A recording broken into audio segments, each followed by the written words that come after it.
obrigado, boa tarde. Eu queria agradecer o convite do evento para proferir essa palestra. Começar dizendo da minha satisfação das palestras anteriores, particularmente da Virgínia, o grau de amadurecimento de colocar essa questão. Tá certo?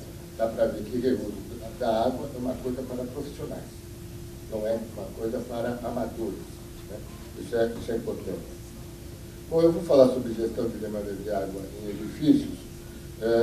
Eu vou tentar dar uma passagem rápida, peço desculpas, porque vão ser slides que eu vou passar rapidamente, mas eu vou tentar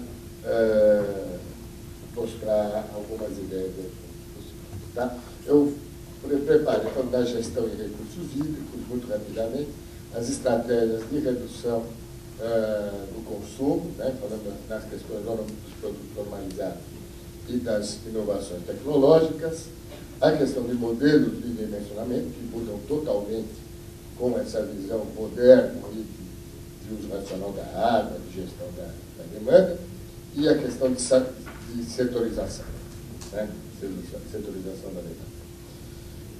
Falando então um pouco de gestão de demanda de água e recursos hídricos, uma pena que não está dando para ver direito, mas isso é mais ou menos São Paulo, a população de São Paulo, aqui é São Paulo, né? E aqui, quando eu nasci, mais ou menos um pouco antes do meu nascimento, era isso. Agora vamos vendo, ó. 62, 74, 85, 97, para em 2002. Para em 2002. Olha o crescimento que a cidade teve. Então, o processo de urbanização acelerado, né, é uma questão importante no nosso entendimento. Não é só o que é hoje, mas que uma coisa cresceu. Né? E a dificuldade, eu nem sei como São Paulo funciona em determinados momentos, porque São Paulo também é uma coisa de diferentes características das diversas regiões. Então, falar agregadamente em questões de água é sempre muito arriscado se nós não entendermos as questões locais. Se a gente olhar hoje, agora ampliando, hoje não existe mais São Paulo, nem região metropolitana de São Paulo, mas existe a macro São Paulo, né? Que é esse conjunto que vai desde o litoral até o interior, que é a macro metrópole do ponto de vista de água. Só para vocês terem uma ideia, provavelmente falaram hoje de manhã, essa macro metrópole atende de água a 30 milhões de pessoas, que no plano diretor do final do ano passado, esse é um dado importante, do final do ano passado, não tem nada a ver com essa escassez atual, com essa crise atual, está planejado a chegar em 37 milhões de pessoas até 2035. E uma questão importante é essa, esse gráfico é importantíssimo. Nós temos aqui uma produção de 220 e poucos metros cúbicos por segundo, não só para a área urbana, mas para os três usos, urbano, industrial e rural, irrigação. Né? E essa é a curva tendencial. E que é viável trazer, que o total aqui é mais ou menos 60 metros cúbicos por segundo. Nós temos que trazer para essa linha aqui, ó, que teremos uma geração de 28 metros cúbicos por segundo de água nova. Os outros 32 metros por segundo precisam ser resolvidos com gestão de demanda. E gestão de demanda representa 3 pontos básicos, ou 4 melhor. Redução de perdas em redes urbanas, uso racional da água, gestão da demanda de água em edifícios, melhoria das tecnologias de irrigação e, basicamente, produção mais limpa do ponto de vista da água. Então nós estamos trabalhando aqui, na nossa macrometrópole, em tentar correr atrás de 32 metros cúbicos por segundo, esses componentes que eu falei. Tá? Bom, eu vou passar rapidamente, porque, na verdade, todas essas componentes passam por a visão da bacia hidrográfica, das cidades e do edifício, com todas essas ações integradas. Né? A gente está acostumado a falar em ciclo hidrológico, né? Ciclo da água, e a gente tem que pensar no ciclo do edifício. Muda o conceito. Enquanto a gente só olhava para saneamento nessa visão dos órgãos públicos, das entidades da área de saneamento, a gente começa a entrar no jogo com as empresas de serviços de edifícios, as empresas de materiais de saneamento, não só público, mas também predial, e dos usuários de diferentes tipologias. Tá? Então, agora os ciclos são... O ciclo atual é esse. Nós queremos fazer com que haja reaproveitamento de água, reuso, redução do consumo, um pouco o que a Virgínia colocou de uma forma profundamente madura. Bom, redução de perdas e consumo de água, uso racional, é o ponto básico, tá certo? É o que a Virgínia falou. Não adianta eu querer reusar água e ser um perdulário. Ser um perdulário, porque eu gasto duas vezes. Eu gasto para consumir e gasto para reusar. Né? Então, o princípio básico de qualquer elemento de uso racional, de sustentabilidade, é não ser perdulário. Você não usa tecnologia, etc., mas tudo custa. Bom, estratégias de redução de água. Eu tenho, então, ações visando a redução de água, perdas e usos excessivos, né? A gente sempre, quando mede água, a gente mede esse consumo medido ali, quando a gente mede lá, é a conta da SADEC. Que, na verdade, tem água utilizada e água desperdiçada, em dois componentes, de perdas ou uso excessivo. Perda física da água e outra uso excessivo. Toma um banho de 20 minutos, 5 minutos, 2 minutos, tá certo? E então é esse, quando eu meço a minha água lá no hidrômetro, que chega na minha casa, é essa água que está, esse valor que está considerado. Então eu tenho que olhar essa água minha desperdiçada, essa água desperdiçada. E programas de gestão da água, então, né? Então vamos nessa. Eu tenho o sistema para a previsão de medição individualizada. Então, isso tudo, pessoal, a gente fala, mas mexe no negócio, que é fundamental, que são as topologias das redes prediais. A gente fala, mas tem toda uma concepção nova de projeto para que isso aconteça. Então, isso é fundamental. E essa mudança de topologia muda todos os métodos de dimensionamento. São completamente ultrapassados e voltados para como a gente projetava antigamente. Quando você fala medição individualizada, só para vocês terem uma ideia, eu faço uma coluna só, boto um medidor para cada apartamento. Eu alimento cozinha, banheiro, lavatório, lavabo, etc. O conceito anterior era uma plumada que descia alimentando o banheiro de uma mesma plumada. Sabe qual é a diferença? O horário de pico numa cidade é meio semelhante no regime de uso de uma coluna que atende banheiros dentro de uma mesma forma de usar. Quando eu misturo cozinha, lavabo, banheiro, que trabalham em diferentes períodos de pico, todos os modelos matemáticos são usados ou superdimensionam ou subdimensionam. Isso, então, aumenta o custo de tubulação, de uma série de coisas. Quando eu começo a pensar isso numa maior profundidade de conhecimento. Bom, tecnologias, existem as mais diversas. A Virgínia mostrou algumas. Tem umas que são até híbridas, assim, você está entendendo? Eu posso chegar a vazões muito pequenas, mas eles são sistemas totalmente fechados em si. Não tem intercambiabilidade, uma questão que a Virgínia colocou bem, quando ela foi lá nos Estados Unidos, é porque a turma não quer cross-connect, conexão cruzada. Então, uma tubulação que serve para uma água potável não é a mesma que serve. E aqui os caras fazem, porque não tem, então mistura.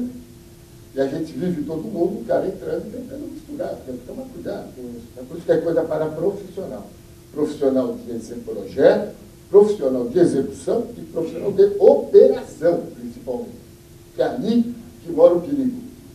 Para quem vive na vida como ela é, a gente sabe, quem mora em prédio sabe como é a vida do dia a dia. Bom, tecnologias tentam reduzir vazão, reduzir pressão, certo? A gente tenta, nas organizações brasileiras, diminuir esses valores. A gente tenta melhorar a eficiência dos chuveiros, por exemplo. tá certo? Aquelas regiões mais amareladas são aquelas que têm temperatura mais alta, que é o que eu quero a sensação no corpo. Então, por exemplo, se eu faço um chuveiro, como você tem na Europa, ou que você desce o chuveiro e encosta no corpo, você ganha 2, 3 graus nessa brincadeira. Que é o que você perde nessa descida.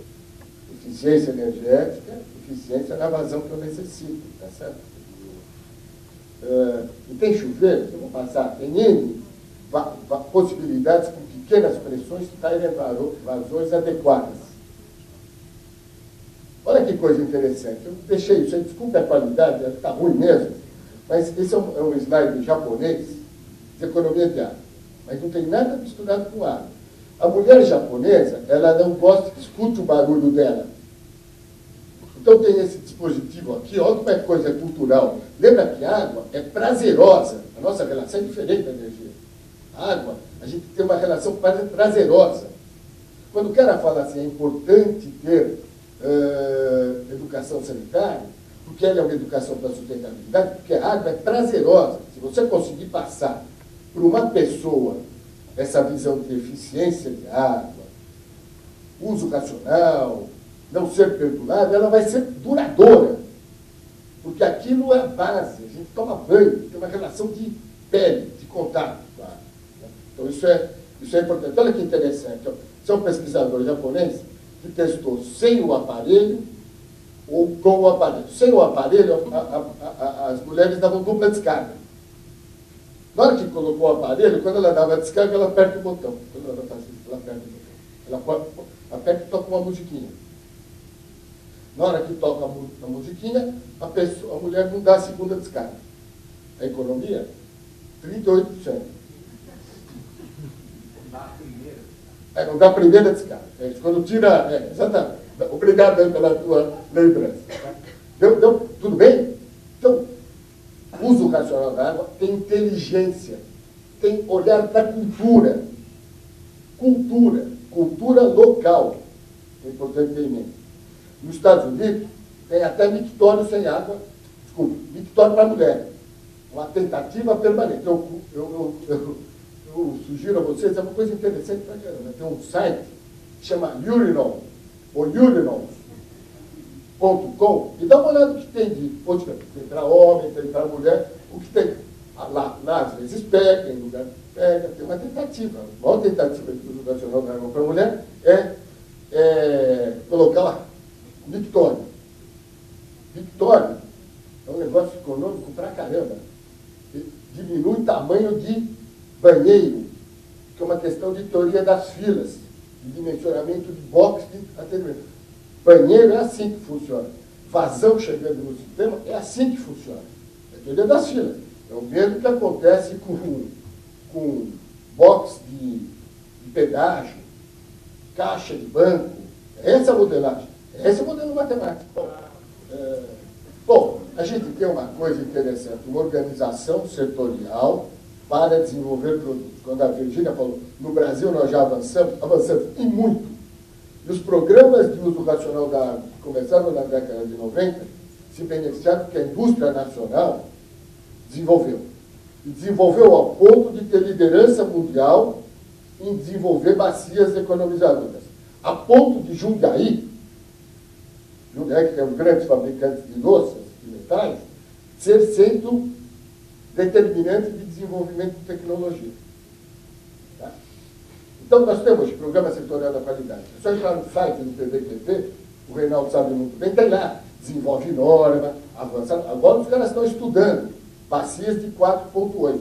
Tem gente que está usando e não mede o impacto da redução de água no transporte de esgoto. Não sei se vocês sabem isso. Tem declividade diferente, tem diâmetro diferente, a ponto de ter essa preocupação nos Estados Unidos. Tem nas normas, usa, mas tem bruto estudo para verificar como isso se comporta na rede de esgoto. Isso é sistêmico, pessoal. O sistema predial é legal, porque você vê tudo.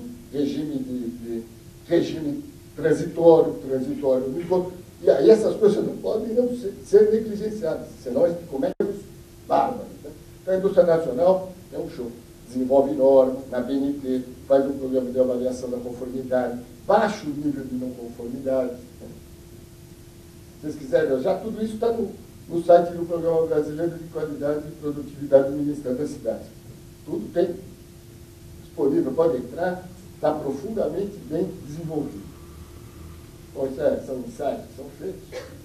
Olha, a gente só pensa no produto economizador. Uma torneira fora de norma, torneira, essas de tanque, que fabricam centenas de milhares por mês, a gente tem uma dimensão disso, ele tem um fenômeno que chama-se dispersão de jato.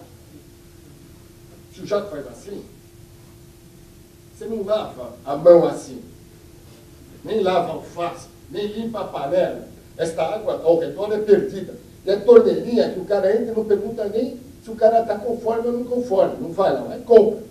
Que é para tanque, é para torneira. Tá certo? Quer dizer, olha o que dá de perda para a conversão. A dispersão máxima é 4. Olha a perda que acontece num minuto. E não é um produto economizador no sentido estreito da palavra. Estreito da palavra. A questão economizadora ultrapassa do que só usar produto economizador. Bom, a Virgínia colocou bem, precaução, quando a gente trabalha na água, o pessoal da água fala assim, eu sou de saneamento, eu sou da área da água, eu sou um cara que tenho precauções. Né? Então as soluções precisam ser confiáveis. Estou colocando, eu preciso dar garantia na solução. Quando eu vou trabalhar nessa visão de vida útil, na visão de gestão da oferta e da demanda, eu tenho que olhar isso. Fundamental. Ter profissionais competentes que olhem essa questão como um pano figurino. Bom, coisa inovadora aparece todo dia. Todo dia. Se desenvolveu um sistema nacional, vocês conhecem, chama de sistemas de produtos inovadores. Não tem inovação. Tem cara que inventa coisa, que diz que economiza, que trata a água, que faz não sei o quê, mas na verdade não faz nada. Tá certo? Enganação. Existe um sistema nacional também no âmbito do PBTP que traduz isso, né? Que mostra onde aplica, onde não aplica, o que é possível, o que não é possível. Também está tudo no site lá do Ministério da Cidade. Bom, essa é uma conclusão de um evento que foi no Brasil esse ano, o ano passado, diz assim, esse afã de diminuir volumes e de reusar água, precisa se olhar as nossas modelagens de projeto e dimensionamento. Né? E nada melhor do que conhecer melhor, sair só da esfera laboratorial e ir a campo. Entender como essa coisa ocorre na prática.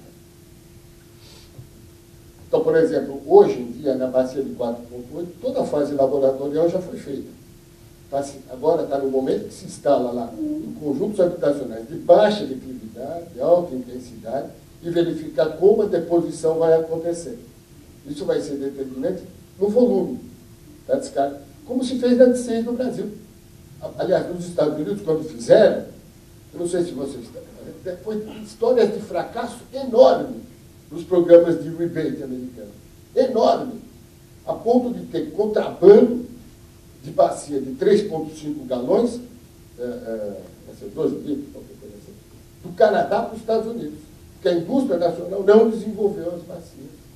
E o Brasil fez um acordo com o governo federal de entre 98 e 2002 ajustar todo o seu parque de Brasil, de bacias, para de 12 litros para 6 litros.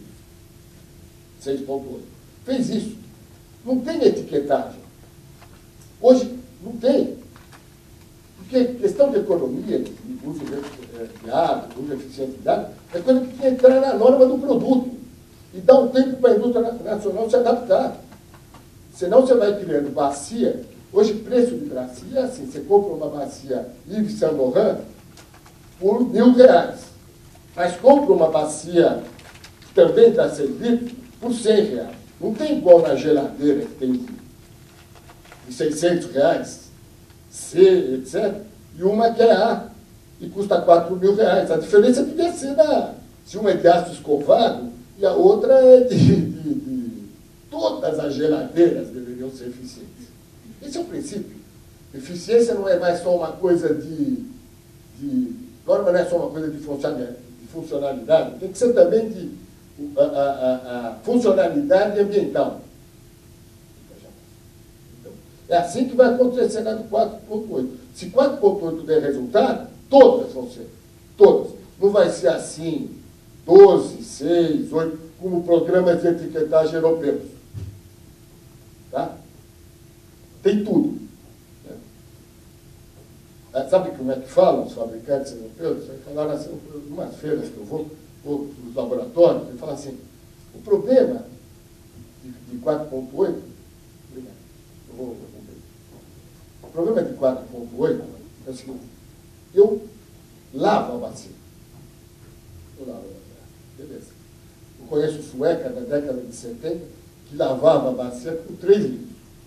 Então, eu lavo a bacia, eu tiro os dedos. E o problema do entupimento é um problema do engenheiro. Ele que diminua o diâmetro do tubo, ele que aumente a declividade. Ora, mas tem um cara que compra uma bacia sanitária na revenda e vai botar na casa dele, o que esse cara sabe de declividade? Vamos ser responsáveis. Isso não é problema meu, isso é problema do engenheiro. Ótimo. Talvez em determinados países isso dê resultado, outro não dá resultado. Quando eu chegava nos caras, eu falava exatamente isso. Você sabe que essa bacia dá problema? Ele falava, eu sei. É porque o cara está aplicando errado. Então a gente precisa ter esse olhar um pouco mais sistêmico, né? Bom, os modelos de dimensionamento sofrem, né? Mudam. Olha o que tem de variedade para uma mesma quantidade de aparelhos instalados. Olha as diferenças de todos os modelos. Né? Pô, um modelo tem que depender do tipo de uso, do congestionamento que tem naquele banheiro. Né? Olha, por exemplo, esse caso. É a mesma coisa. Primeiro, quem usa banheiro ou dimensiona, não é número de aparelhos. Porque se um aparelho é para 10 pessoas, é diferente do que se for para uma pessoa. Então aqui está mostrando o seguinte, um dormitório com um banheiro, ou um banheiro para atendendo 3 dormitórios. É o mesmo diâmetro, é a mesma vazão? Lógico que não. Um tem um uso intenso. Esse não. Olha a diferença que está usando o modelo probabilístico. Ó. Olha a diferença das vazões que ele gera. Sensíveis, né? Olha o que a norma brasileira coloca para dimensionar. Tudo bem? Então, a modelagem se altera, se adapta para essas novas realidades. Tá? Então, aqui eu só estou trazendo mais. Está colocado no negócio, depois você lê com calma, isso só está detalhando mais isso que eu acabei de falar de uma maneira mais simplificada. Essa é uma outra questão. A turma fala assim, olha, invasão de projeto sempre vai dar menor vazão. A confusão de consumo com vazão é um negócio incrível, né? Esses são modelos de simulação onde para o mesmo edifício se usou aqui um chuveiro tradicional e um chuveiro economizador, tá? Tipo americano, 2,5 galões por minuto, tá certo?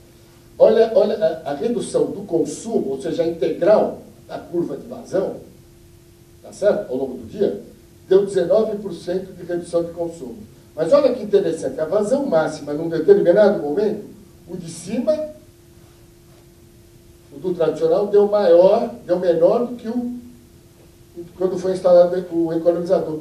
Porque o conjunto de aparelhos, num determinado momento de pico, tem uma somatória de vazões maior.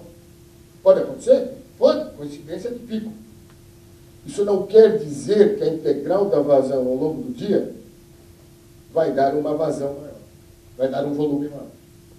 Então, essas, igual o cara que diz assim, não, o problema da válvula de descarga, o problema é a válvula de descarga. Não, quem determina a vazão de regime é a bacia. Quando você aperta uma bacia sanitária, uma válvula, quando ela começa a sifonar, você tira a mão. Tanto que quando a gente começou a fazer os primeiros programas de uso racional na década de 90, A bacia era mais econômica que a caixa, porque uma caixa de 12, o cara dava 12. Uma bacia sanitária com 3, em 4 vezes 3 é de despejo líquido, as válvulas davam 8, 9. Porque quando se for, você tira a mão, então, às vezes a descarga com 5 litros. Então, essa é aquela mistura entre vazão com volume. Qual é a caixa de descarga de uma válvula de descarga? É o reservatório da casa. Bom, setorização é fundamental. Se eu não meço, eu não tenho parâmetro. Né? Medição individualizada é um caso particular. Tá? Quando eu meço para um apartamento, eu tenho que setorizar. Eu tenho que setorizar o meu sistema por tipo de uso. Né? Bom, isso, quando você mistura, pessoal, com medição individualizada, com aquecimento solar, com reuso de água, você mistura o que era um sistema só, passa a ser 3, com diferentes características. Eles estão sendo muito bem projetados, muito bem projetados, e muito bem mantidos. Porque senão, a gente acha que está fazendo, Virginia usou essa palavra, a gente acha que está fazendo um bem quando está fazendo um mal. E essa é bem o que ela falou. Não tem mais ou menos algo, mas você está certo? Quer dizer, você está fazendo bem. Tá certo? Ou você faz muito bem, ou você não deve fazer. Não se arvora. Bom, tem, logicamente, do ponto de vista do sistema aprender, uma grande necessidade de integração do sistema. Cada vez mais essa coisa profundamente complexa. Esse Vila dos Atletas, você falou, né? Agora, essa vila atual, nós que fizemos estudo de sustentabilidade no plano da coisa. Eu, quando eu vi um bloco 2, lá, um dos blocos, são 4 ou 5 grandes condomínios, né? E eu olhei e vi, porque tem uma coisa, Olimpíadas, que chama a Olimpíada, a Paralimpíada e o legado. Eu olho sempre para o legado, para o legado, né? Porque vai ficar um monte de cara que pode não entender nada de manutenção. A hora que eu vi o projeto na central de solar, na central de reuso, na central de tudo, sabe? Eu olhei e falei assim, nossa, olha que eu estou nessa estrada há alguns anos, eu nunca vi. Eu conheço muita fábrica que não tem a mesma central de utilidades que tem naquele prédio. Espero, sinceramente, que foi bem projetado, foi bem executado. Eu espero que ele seja profissionalmente mantido, porque senão aquilo vai ser um tiro pela culatra. Esse é vamos pensar no legado. O legado é 2017, lá para o final de 2017. Bom, eu não posso deixar, porque uns programas, o Estado de São Paulo fez um programa que chamava PURA, Programa de Uso Racional da Água do Estado de São Paulo, que é um dos programas mais estruturantes. Tá? Eu estou falando uma ação dentro do projeto número 6 do PURA do Estado de São Paulo, que era aplicar modelos de gestão em tipologias diferentes de edifícios. Eu vou mostrar de campus universitário. Porque sou da USP e vou mostrar. Todo mundo me apresenta. Eu sou professor da Escola Politécnica, tá certo? Do Departamento de Engenharia de Construção Civil e coordeno o PURA USP, que é o Programa de Uso Racional da Água do campus da cidade universitária. É isso que eu quero dizer, só para a gente entender. Então, esse é um...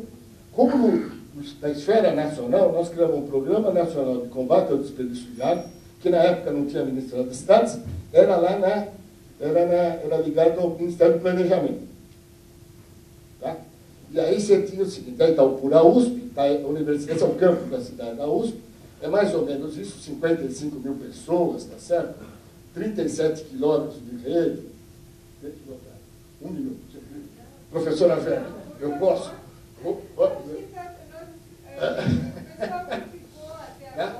O consumo de 137 mil metros cúbicos mês.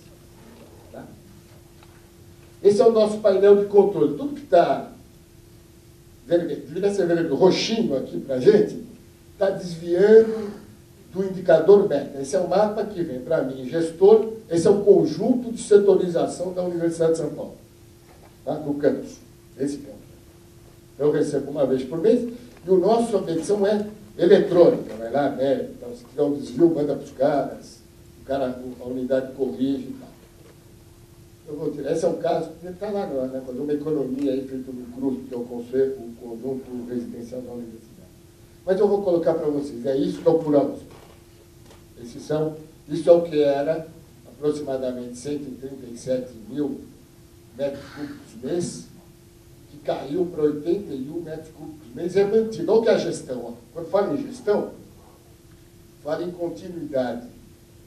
Continuidade, se não houver nenhuma intervenção tecnológica e consciência da população, né, ele cai rapidamente, mas ele volta a crescer se você soltar. Quando você faz a gestão, você vai mantendo, ele sobe, desce, tá certo? Então, no final de 2013, nós estávamos a 41%, quer dizer, a nossa economia foi de 41% de água.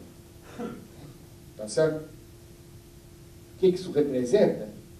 Representa que o gasto, por exemplo, o gasto de 2013 de água foi 18 milhões de reais. Se não tivesse o Pura, mais um desconto que a Sabesp dá, seriam 49 milhões de reais. É um dos programas que a gente chama assim de gestão pública eficiente. O payback do Pura inteiro foi isso que a Virgínia falou, 6 meses. 6 meses. Quer dizer, estamos com essa redução e aqui são os indicadores por pessoa, tá? Unitários. O outro é total. Mesmo a população do campus tendo aumentado 10%. Então é isso. Tira lá o desconto que a Sabesp dá, o Pura tem uma diferença aí de quanto? 30 milhões? 30 milhões, o Pura, vamos supor, tira o desconto da Sabesp, nós estamos com uma redução pelo programa, provavelmente dito, por volta de 22 milhões de reais. Então tem setorização, tem gestão, tem uma engenharia que faz a gestão, né? É uma gestão de uma cidade, né? 55 mil pessoas. Bom, para encerrar, uso dos sistemas PDES é importante confiabilidade, manutenabilidade, qualidade e olhar para a saúde dos usuários. Gestão da demanda, implantação do uso racional e conservação de água. Tecnologia, cultura, uso parcimonioso do insumo. Uso de águas alternativas para fins não potáveis, análise dos riscos, tecnologias e gestão. Eu copiei da Virgínia. Enquanto ela falava, eu escrevi. Carga na infraestrutura local, interferência nos aquíferos, drenagem pluvial e tratamento de esgoto. Isso é muito importante. Às vezes se faz, tem que entender em que região a gente está trabalhando efetivamente. Obrigado pela atenção.